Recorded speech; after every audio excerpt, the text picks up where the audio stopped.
बिस्मिल्लाहिर्रहमानिर्रहीम। तमाम सुनने देखने वालों को सैयद सुदेर इंसाफ़ी का सलाम। आप देख रहे हैं पाक इंसाफ टीवी। आज दो चार बातें आप दोस्तों के साथ शेयर करनी थी।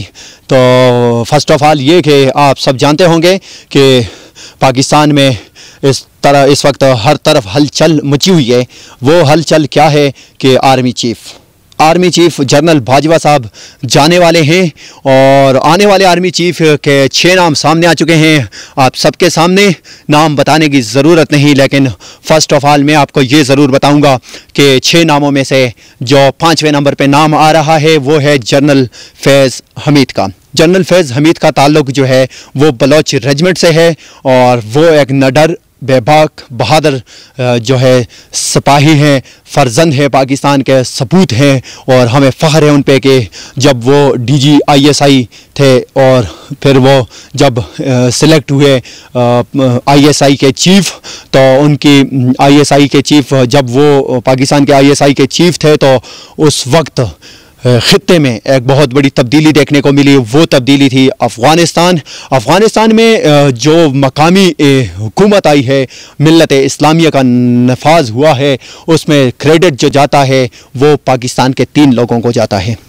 3 लोग ना होते तो कितने अरसे से आप देखें कि अफ़गानिस्तान में जो पहली जंग थी वो रूस जो अफ़गानिस्तान आया था उस पर जनरल ज़ियाउल हक साहब ने बहुत रोल प्ले किया था और उसका नुकसान जो है वो हमें पाकिस्तान को अफ़गानिस्तान से ज़्यादा उठाना पड़ा, क्योंकि लाखों लोगों ने कुर्बानियाँ दी, हमारे कबाइल बेघर हुए, ख़ास तौर पे वज़ीरिस्तान काफ़ी मुतासर हुआ, उसके साथ खैबर पख्तूनख्वा के जो दीगर इलाके हैं, सवात मलकन डिवीज़न और बलूचिस्तान में भी उसकी वजह से काफ़ी अफरा तफरी मची, लोगों को नकल मकानियाँ करनी पड़ी, बहुत से लोग मुतासर हुए। पाकिस्तान को 70,000 जो है ना जानी कुर्बानियाँ देना पड़ी, बहुत बड़ी कुर्बानी पाकिस्तान ने दी। अगर वो जंग आज भी यहाँ पे अफ़गानिस्तान में होती तो पाकिस्तान में कभी भी अमन नहीं हो सकता था, लेकिन क्रेडिट जाता था 3 लोगों को। एक थे प्राइम मिनिस्टर इमरान खान साहब, जिनका नज़रिया जो है ना वो शुरू दिन से ये है कि जंग जो है ना वो किसी भी मसले का हल नहीं है।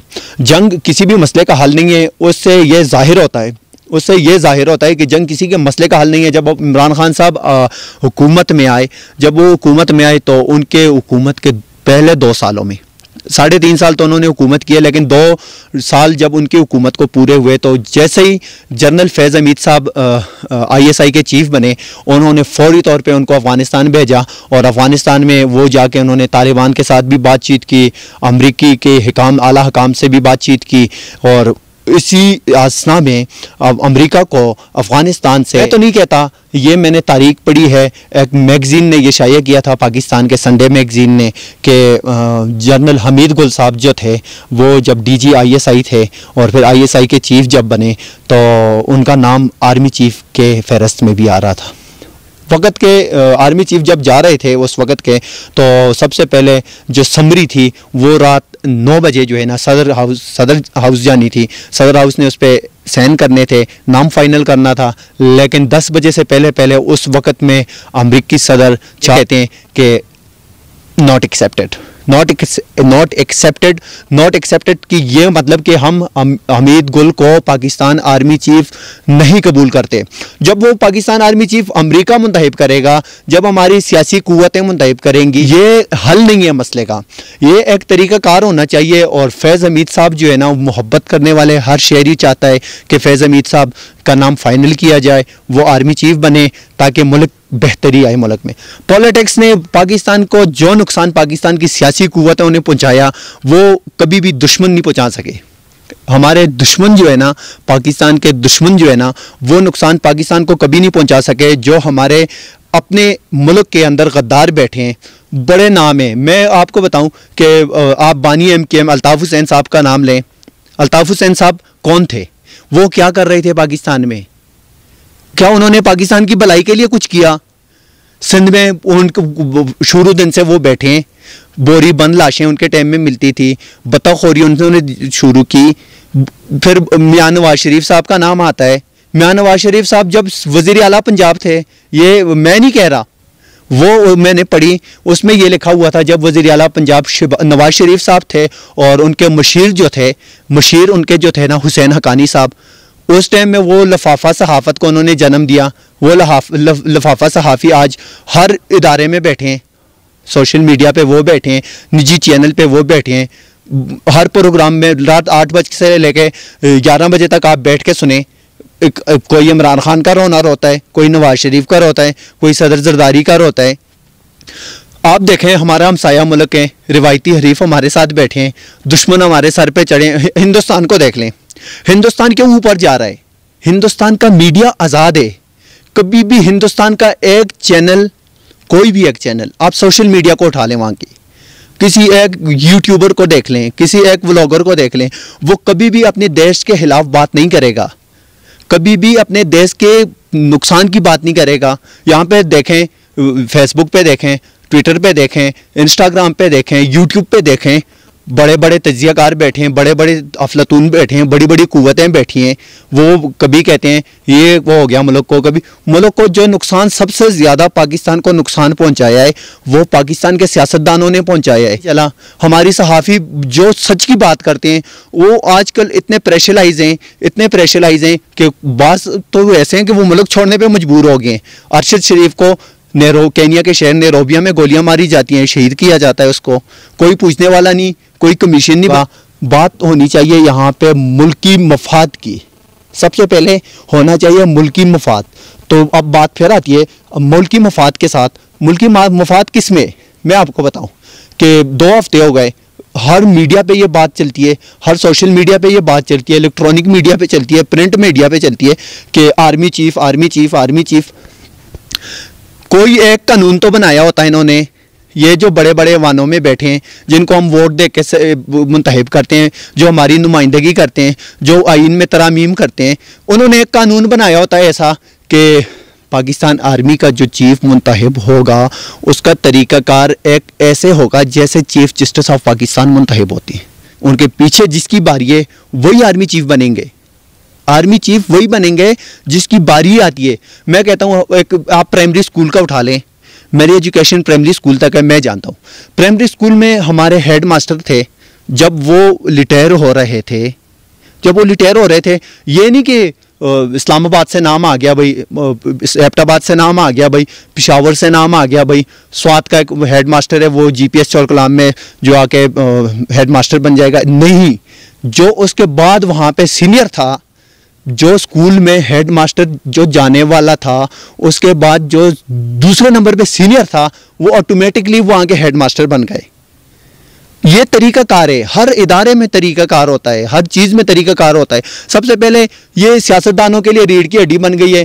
कोई समरी जाती है, सदर हाउस जाते हैं, मुलाकातें करते हैं, कोई इमरान खान साहब से मुलाकातें करते हैं, कोई नवाज शरीफ से मुलाकातें करते हैं, कोई मुल्क से बाहर। अभी आर्मी चीफ की सिलेक्शन के लिए शहबाज शरीफ साहब जो है ना, वो अपने भाई नवाज शरीफ से लंदन में मुलाकात करके आए हैं, अपनी भतीजी मरियम नवाज से लंदन में मुलाकात करके आए हैं कि हमने कौन सा नाम देना है। भाई नवाज शरीफ कौन है? अरबों खरबों चोरी करके गया मुल्क से, मफरूर है वो, जमानत पे वो मुल्क के आर्मी चीफ का फैसला करेगा। ये हल नहीं है मसले का। मसले का जो हल होता है ना, वो एक तरीक़ाकार होता है। वो सबको मिल बैठ कर एक कानून बनाना चाहिए। वो कानून ये बनाना चाहिए कि जिसकी बारी आएगी, और ये एक तरीक़ाकार हर इदारे में होता है। लेकिन पाकिस्तान का वाहिद इदारा है पाकिस्तान आर्मी, जो न कानून बनाने देते हैं, जो ना इनमें तरामीम करने देते हैं, न बात करने देते हैं। गुज़िश्ता रोज़ मैंने देखा कि बिलावल ने ट्वीट किया कि सदर पाकिस्तान को चाहिए कि जो नाम फाइनल है उस पर साइन करे, नहीं तो इसका हमेशा भुगतना पड़ेगा। एक वज़ीर ख़ारजा उठ के मुल्क के सदर को धमकियाँ देता है, ये हल तो नहीं है मसले का। नवाज शरीफ ने पीछे कितने हर सब हुकूमतें की है पाकिस्तान में। अगर देखा जाए सबसे ज़्यादा मरतबा वो लोग आए हैं जो खुद इन लोगों के गोद में पड़े हैं। GHQ गेट नंबर 4 की पैदावार है, ज़ियाउल हक की गोद में पलने वाला नवाज शरीफ है। बिलावल कौन है? बिलावल अपनी माँ की सियासत लेके आ रहा है। जरदारी सदर बनता है बेनज़ीर की मौत की बात, बेनज़ीर सियासत में आती है अपने वालिद के बाद। नवाज शरीफ है, नवाज शरीफ के बाद मरियम नवाज, शहबाज शरीफ है, उसके बाद हमजा शहबाज, फजल रहमान है, उसके बाद उसका बेटा असफंदियार वली खान है, वो अपने बाप दादा की सियासत कर रहा है। अब उसका बेटा आ रहा है अहमद वली खान, जिसको पता ही नहीं पाकिस्तान के सूबे कितने हैं, इनको पता नहीं दाल पाकिस्तान में किलो कितनी बिक रही है, आबादी कितनी है पाकिस्तान की, पाकिस्तान में बेरोजगारी कितनी है, IMF पाकिस्तान के साथ क्या कर रहा है, इसका इनको कोई फिक्र नहीं है, कोई चक्कर चुक्कर नहीं है। ये अपने मफादात के लिए लगे, अपने मकासद के लिए लगे, अपनी बातें कर रहे हैं, अपने मफादात के लिए कर रहे हैं, पाकिस्तान के लिए कुछ भी नहीं कर रहे। इनको पता है हमने 5 साल करना है, निकल जाना है। ये मसले का हल नहीं है। अब जो कुछ हो रहा है मुल्क में, सऊदी वली अहद ने पाकिस्तान आना था, वो नहीं आए। ये लोग एक घड़ी लेके बैठ गए तोशा खाना की, खान साहब की घड़ी, खान साहब घड़ी बेच गया, खान साहब घड़ी बेच गया, तो आप लोगों ने को क्या किया? नवाज शरीफ के दौर से ये तोशा खाना के जो मुल्क के सरबराह होते हैं वो बाहर जाते हैं या बाहर से आते हैं, उनको कुछ गिफ्ट मिलते हैं, वो ख़जाने में जाते हैं। कोई चीज़ मुझे कोई बता दे कि तोशा खाना में क्या क्या पड़ा है।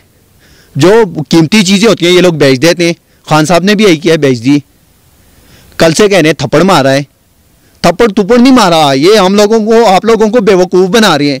थप्पड़ मार रहा होता है, थप्पड़ अगर फॉर एग्जांपल मार दिया, आर्मी का कोई अफीसर है, वो मुल्क के सरबराह होते हैं, मैं मानू ना मानू शहबाज शरीफ मुल्क के सरबराह हैं, लेकिन आइन में वो सरबराह इस टाइम, कानून के मुताबिक वो आइन पाकिस्तान कहता है कि वो प्राइम मिनिस्टर हैं। उसको एक आदमी थप्पड़ मारता है, वो शहबाज शरीफ के मुंह पे थप्पड़ नहीं है, वो 22 करोड़ पाकिस्तानियों के मुंह पे थप्पड़ है। एक शख्स उठ के मुल्क के सरबराह को थप्पड़ मारता है, ये क्या आर्मी चीफ मुल्क का प्राइम मिनिस्टर मुंतखब करेगा? इमरान खान को रात 12 बजे निकाला, अदालतें लगाई, किसके कहने पे लगाई? पूरी कौम जानती है, पूरी दुनिया जानती है, लेकिन मसलों का हल इनके पास कुछ भी नहीं है।